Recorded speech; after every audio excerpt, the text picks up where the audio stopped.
nous nous sommes réunis ce jour qui marque l'ouverture de la campagne municipale du Sénégal, plus particulièrement à Bambilor, pour faire un point de presse qui est un prétexte pour nous de décliner notre feuille de route, mais également notre programme pour la mairie de Bambilor. Donc c'est tout un honneur pour moi aujourd'hui, en tant que futur maire de la commune de Bambilor, d'être présent parmi vous pour étaler un programme aussi ambitieux et réalisable pour notre commune.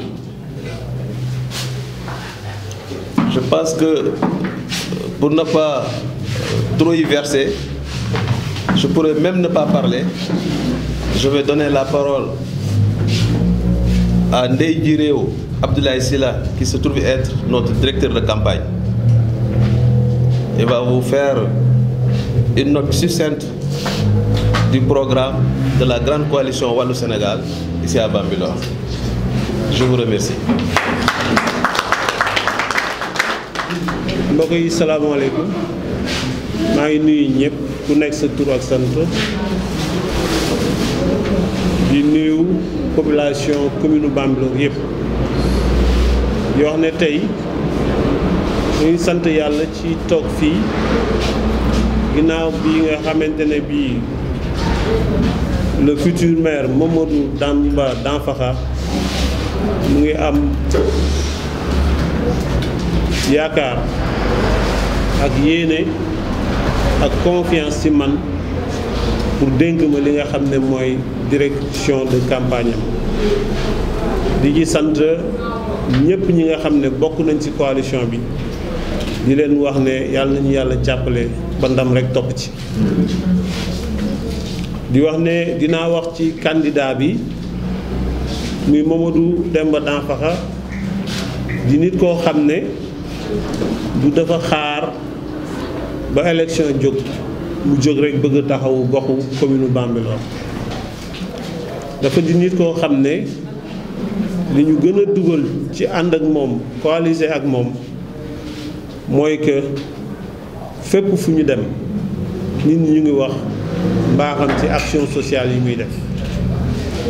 yemul ci loolu waaye mu nekk nit koo xam ne xaarul ba ñu jox ko mairie wala ñu dénk ko poste de responsabilité pour que mu dem uti ay partenaires yu dimbali commune bu Bambilor et pour preuve bëri na projet yu mu fi indi jox ko maire sortant bi pour que mu nekk loo xamante ne ni day jàppale ndaw ñi pour ñu am liggéey waaye day tax itam li nga xam ne mooy recette fiscale bi am ci commune bi mu yokk loolu bokk na ci li nga xam ne tax na muy nit koo xam ne xam nañ ne am na grandeur te ku ko dénk dina defar bi ci topp mooy yàlla dafa dogal bi nga xamante ne ñëpp gis nañ ne yàq bi nga xam ne mu ngi am fii ci commune Bambilor ñu bëgg koo saafara ba waral tey commune Bambilor bokk na ci commune yi nga xam ne ñoo ëpp ay candidats parce que ki fi nekk téléem fés na ba ku nekk yaakaar ne mën nga koo remplacer waaye ba loolu xewee ñu jàpp ne wéet jigul kenn te booloo mooy doole ba ñu wootee di waxtaan ñu ne dañoo bëgg ànd pour jële fi kii fi ne ndax lim ñu yàqal bëri na moom dane mën de jiitu sax ñoruma li ma ñor mooy nañ def équipe ku jiitu baax na ku ci topp baax na ba troisième position bu ma duggee baax na waaye li ma bëgg mooy indi sama apport contribution pour que développement local bi am te gaaw te yàgg loolu bokk na ci ay qualité nit boo xam ne moom la ñuy wër ndax moom démontré na que moom askan bi rek moo ko ñor loolu tax na ginnaaw bi nga xamante ne mu ngi liggéey ci coopération internationale am lu tolloog 200 ONG yu ko bëgg accompagner te daan ko accompagner sax mu ne man de li ma bëgg mooy soppi sama xar kanamu commune moo waral coalition bii ànd ak moom ñu waxtaan xalaat xeetu projet yi nga xamante ne yi war nañ ko mën a indi teg ko ci budget bi nga xam ne moo fi daan am te ñu jàpp ne sax dafa limité pour ñu mën koo yokk améliorer ndax budget boobu li ñu jaaxal ba jaaxal ñu mooy soo ko xaymaa ci juróom-ñeenti at bi fi ancien maire nekk day dem ba 13 milliards yu teg waaye du benn dëkk booy dem buñ la ne lii ëpp na 100 millions commune bi moo ko fi def mu nekk loo xam ne naqari nañu benn waaye mu nekk loo xam ne daf ñuy soññ itam ñu xam ne war nañoo uti dolli indi defar suñu gox ba nga xamante ni bii li population yi di xaar ci ñi ñu fal mu ngi fi. kon damay daal rek tàmbali pour présenter leen li nga xam ne ci tënk bu baax mooy mébétam jëm ci wàllu développement local. li mu njëkk a xalaat mooy képp koo xam ne ndaw nga dëkk ci commune du Bambilor yàlla baaxee la xam-xam ak man-man ak taxawaay li mu bëgg mooy ensemble ñu teg fi conférence des cadres boo xamante ne bii ensemble ñooy toog waxtaan xalaat teg fi benn plan directeur de développement local boo xam ne dinañu permettre toujours ñu dox di pagastalu wala di dox comme ni nga ancien maire bi doon defee bu dakastaloo ci xeer rek randal ñun dañoo bëgg am plan de développement local boo xamante bii moom la ñuy doxee ensemble en partenariat avec les communautés de base les personnes ressources mais aussi membres diaspora Bambilor commune yëpp.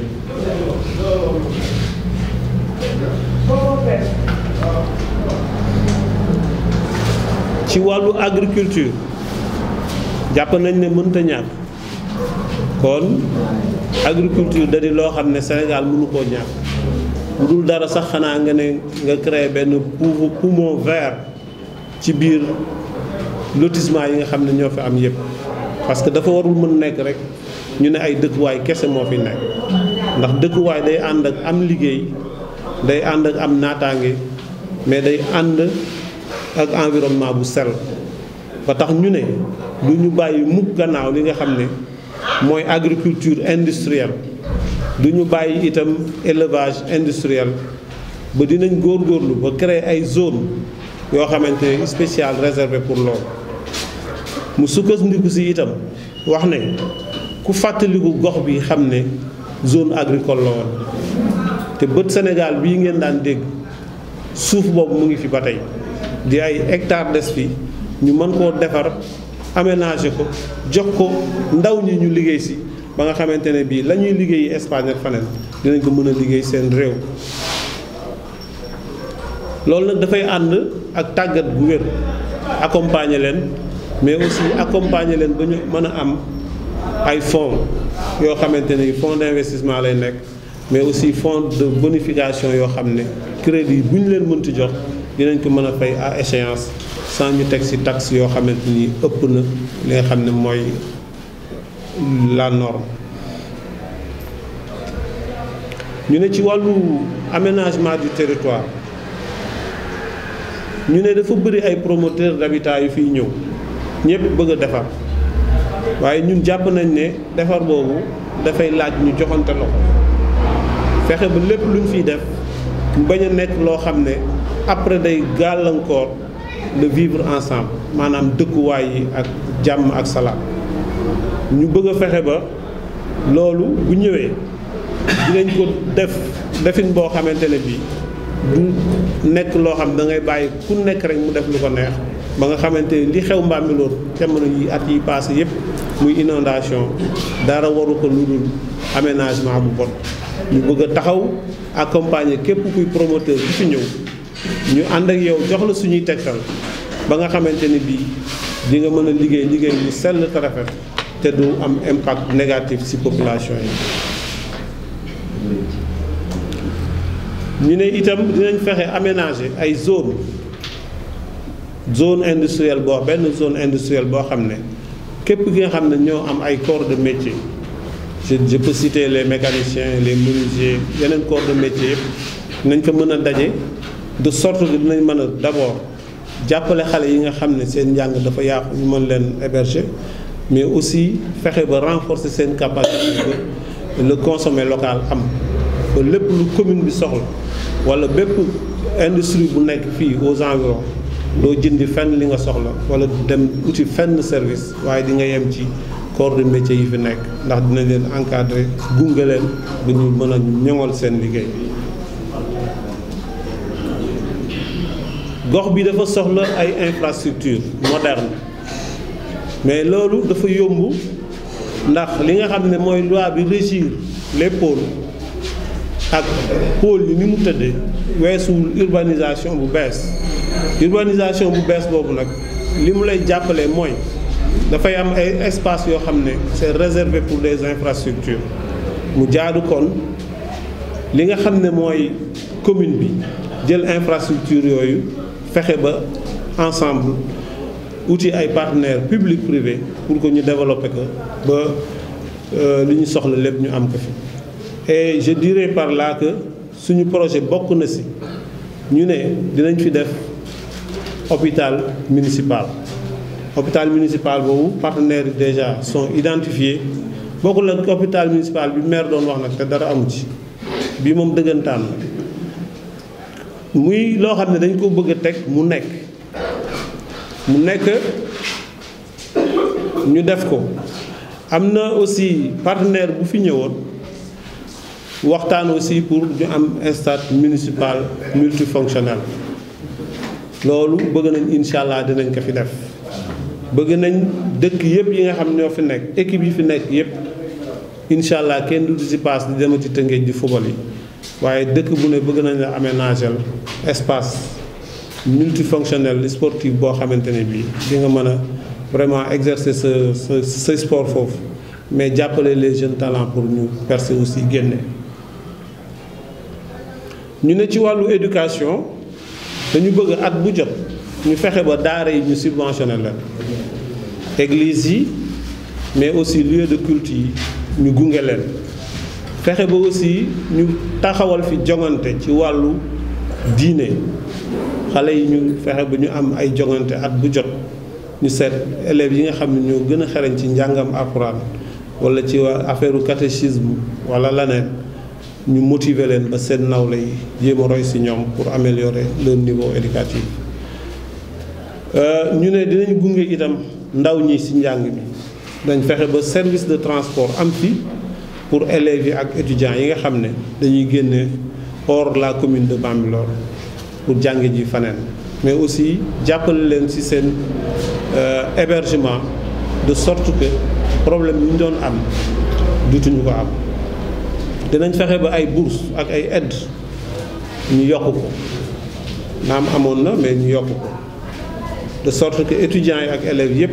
dinañ mën a ñi war a jàngi ci réew mi ñu jàngi fi waaye at bu jot dinañ primer ay élèves yoo xam ne dañ leen di jàppale gunge leen ba ñu mën a jàng bitim réew pour mën a dellu ci yoral bi suñuy gox correctement. ñu ne xale yu ndaw yi dafay jafe seen waajur yi toppatoo leen ni mu ware ndax xale dina dem jàngi mais du dégg sax li nga maître bi wax ndax xiif walla sonn. ñu ne cantine scolaire yi lañ bëgg a tegaat ñu nekk waaye duñ yem foofu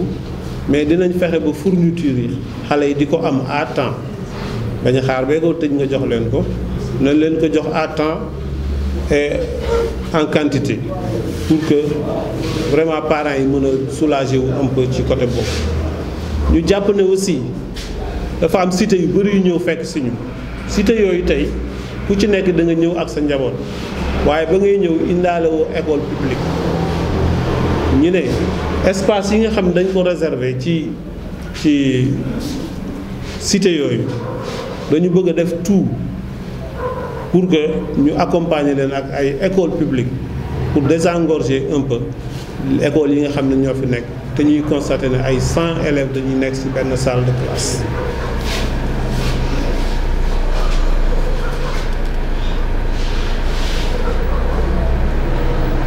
ñu ne duñu yem foofu waaye dinañ fexe ba commune bi am bibliothèque municipale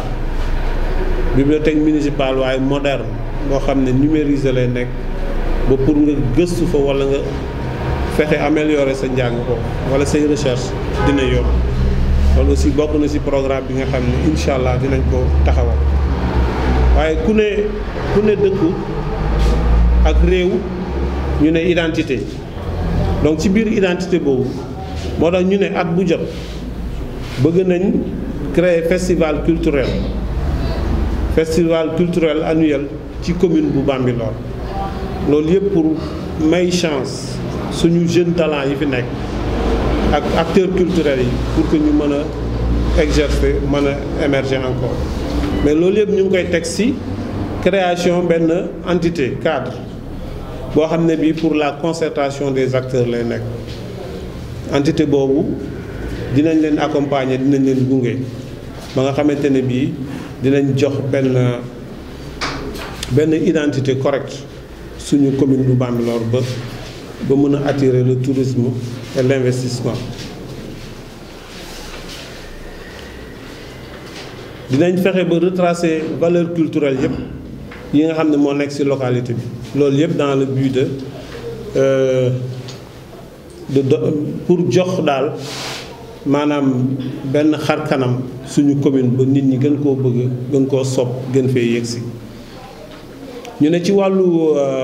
aménagement du territoire bi li ñu bëgg mooy fexe ba ñi nga xam ne ñooy ay promoteurs d'habitat ñëw di def fii ay cité ak ay tabax dañu bëgg en parfaite collaboration ñuy ànd ak ñoom seet nan la ñuy fexe ba li ñu fiy teg du impacter négativement dëkkuwaay yi ak nekkuwaay parce que constaté nañ ne dañ doon ñëw rek def li leen neex kenn du leen wax déet kenn du leen corriger ba mu indil ñu mbënn mu bëri ci dëkk bi ndox bi mënatul a jàll nit ñi di chaque fois ñuy sonn di am problème léegi dinañ fexe dëggal suñu bopp taxaw bu wér ba bépp autorisation de construire bu ñu fiy war a defati ñu saytu ko seetaat ko ba nga xamante ne bii ñu nekk loo xam dañ koy def après muy gaañ population bi. ci loolu aussi dañ fexe ba aménager ay zone benn zone industrielle boo xam ne dañ fay regrouper corps de métier yëpp pour que ensemble ñooñu fexe ba seen liggéey boobu ñuy def ñu mën koo ñoŋal benn mu nekk benn place boo xam ne ñëpp ñi nga xam ne seen njàng dafa yàqu ñu mën leen héberger foofu dimbal leen mais aussi encourager le consommer local ba bépp projet boo xamante ne bii am na fi wala liggéey boo xam ne am na fi nañ ko mën a jox suñu doomi gox ba ñu mën see gis seen bopp. au même moment aussi ak attraction pôle yi fi am li ñu bëgg mooy fexe ba pôle yooyu bu ñu ñëwee espace yi nga xam ne moo fi nekk ñu fexe ba infrastructure yu gox bi soxla yëpp ñu def ko fi bokk na ci infrastructure yooyu mooy hôpital municipal bi ma doon wax bokk na ci infrastructure yooyu stade multifonctionnel bi ma doon wax bokk na ci infrastructure yooyu marché central boo xam ne mooy nekk le poumon économique bi nga xam ne moom lañ bëgg Bambilor soppali bu nekk ko parce que pour ñun Bambilor dafa nekk zone tampon entre pôle yi nga xam ne moo fi nekk muy pôle Diamniadio pôle Lac Rose pôle Dène nekk zone tampon entre région de Dakar ak région de Thiès mu war a nekk benn bloc économique boo xam ne ñun ñoo ko war a créer ba nga xamante ni bi dinañ am ay partenaires public privé yoo xam ne ensemble dinañ fi bâtir des espaces yoo xam ne loo soxla ci dootoo dem Tëngéej dootoo dem Ndakaaru di nga ko fekk Bambilor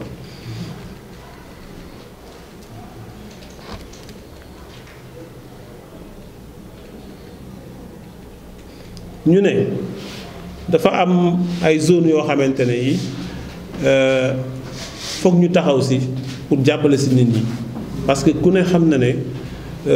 maître Abdoulaye Wade dañ koy gërëm bu baax parce que si vision xamoon na ne nit du dëkk ci kaw asamaan c'est la demoon mu récupérer le 1975 R mu ne waaw dama bëgg ndaw ñi ak dëkk yi ñu sax waaye ñu am espace yu ñu dëkk ba suba seen njaboot am fu ñu nekk loolu nekk gàllankoor boo xam ne dara téewu ko lu dul ñu fi nekk te télé demuñu dikkuñu laajuñu xamuñu te bàyyiwuñu nit ñi xam def taxawuñu lu dul taxawaayu ku bëgg a defar ñu ne doo ko fi defaree pour bañ nit ñi ñu ne diw mi moo sottal nangam mënumaa gas teen nag te kenn du ko fi gas loolu dafay nuru laneen xam naa après ngeen tekkil ma ko ñu ne dañu bëgg a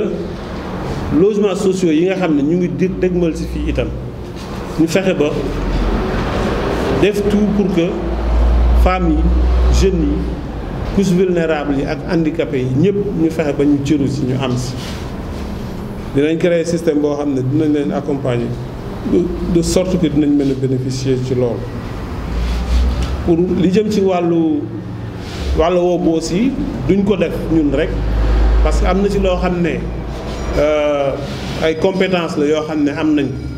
waaye compétence boo amul itam sañ ngaa seeti ki ko am en partenariat ak moom ngeen ànd liggéey seen gox ba mu correct moo tax dinañ rapprocher aussi service technique de l'État yi en charge du secteur de l'assainissement pour que ensemble ñu travailler sur suñu plan directeur ñu ànd ci liggéey ñu ne dinañ taxaw ba góorgóorlu ba réseau yi nga xam ne moo fi nekk muy électricité muy ndox ak même signal téléphonique ak numérique bi ñu fexe ba mu gën a yaatu ci gox-goxaat yépp ndaxte jamono bi ñu toll dafa nekk jamono boo xam ne loolu daf ci am solo trop foog ñu taxaw si pour que mu nekk ñu renforcer aussi éclairage public bi loolu yépp pour assurer sécurité population yi mais du ñu yem foofu suñu xel jëm na ci créer benn agence boo xamante ne bii lu muy liggéey mooy assister veille et assistance au service de sécurité publique pour lépp loo xam ne lii gis nañ ko ci dëkk bi te jaadu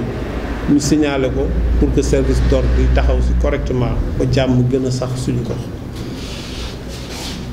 donc yi tënk daal li ñu leen bëgg a wax mooy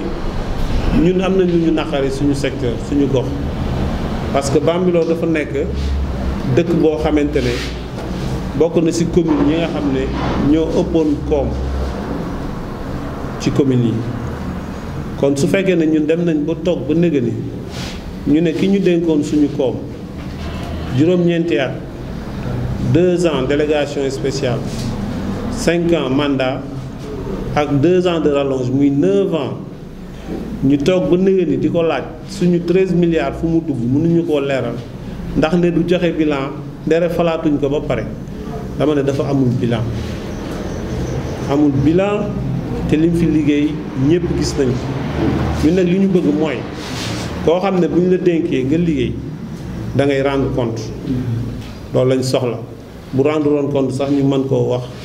ndax dañ koy gërëm wala dañ koy féliciter mais il se trouve que leeral na ne amul lu mu wax moo tax mu ne amul bilan comme moo waxal boppam ne amul bilan ndax du présenter bilan kon ñu ngi koy gërëm di ko sant di ko ñaanal mu dem ak jàmm bàyyi ñu liggéey pour mën a présenter bilan.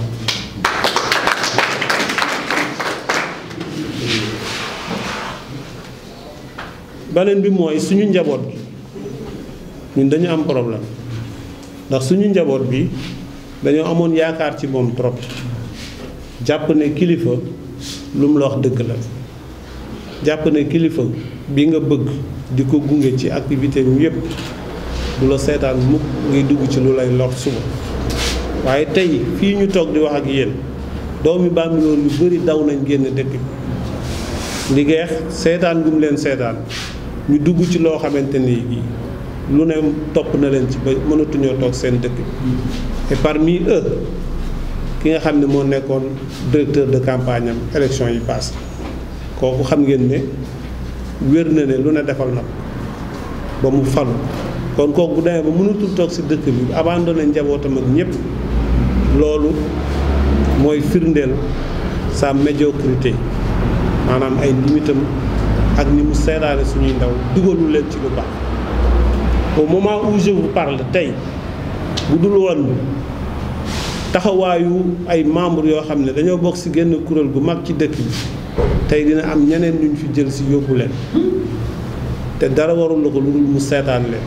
ñun nag li ñu fas yéene mooy fexe ba buñ fi toogee incha allah góom yëpp ñu faj ko ci jàmm ak salaam ndax suñuy doom lañ dañ leen war a protéger dañ leen war a jàppale leen gunge leen ci li ñuy liggéey ñu légaliser ko jaare ko ci yoon nekk ay entrepreneur yu officiel yoo xamante ni lépp lu ñuy defar dinañ ko teg ci yoon am ci seen teraanga ak seen sutura sans ñu am ci benn gàllankoor ñun loolu lañ bëgg waaye sa nawle nga koy seetaan di ko dugal ci loo xam ne yow weccet ba nga cay am rek moo la ci intéressé suba bu amee problème nga taxaw fee ne sant ma ko woon loolu rafetul yooyu lañ bëgg mu jeex fi ñun dañoo bëgg jàmm sax fi développement sax fi beneen bi mooy que ñi bëgg jàppale commune Bambilor du jeex ay commune de l'extérieur dañoo bëgg jàppale commune Bambilor diaspora Bambilor dañ pare pour jàppale Bambilor waaye kenn amu ci buntu pour mën a def li nga bëgg ndax ki fi nekk mayul kenn possibilité pour que nga indi sa partition ci développement local te loolu bu dul woon lii rek buñ ko détaillé ku ne dina xam ne moom dafa iñaane njabootam je dis bien dafa iñaane njabootam parce que mënoo leen indil ku leen bëgg indil nga ne ko doo ko fi def loolu rafetul loolu bokk na ci lu ñu naqari moo tax xaw ma kañ lañ ko koy baal waaye bu ñu faloo ba pare nañ ko oo jéggal ko ñaanal ko yàlla incha allah di gërëm ñëpp di sant ñëpp di wax ne journalistes yi ñu ngi leen di sant yéen tam di leen ñaan ngeen jàppale ñu rek ndax ñun de yorew ñuy moyen waaye yor nañ xam-xam ak xalaat ak yéene pour liggéeyal suñu ko waaye am na ñu yor ay moyens ak nañ ko amee pour nag fexe ba ñu toogaat fi continuer yàq bi ñun nag ñu ngi leen di ñaan yéen ñii am ngeen ci wàll ngeen taxaw jouer ci seen partition de sorte que développement local bi buy am ñun ñëpp ñoo koy bokk toute profession confondue kon nañ ci taxaw ñu xam ne dëgg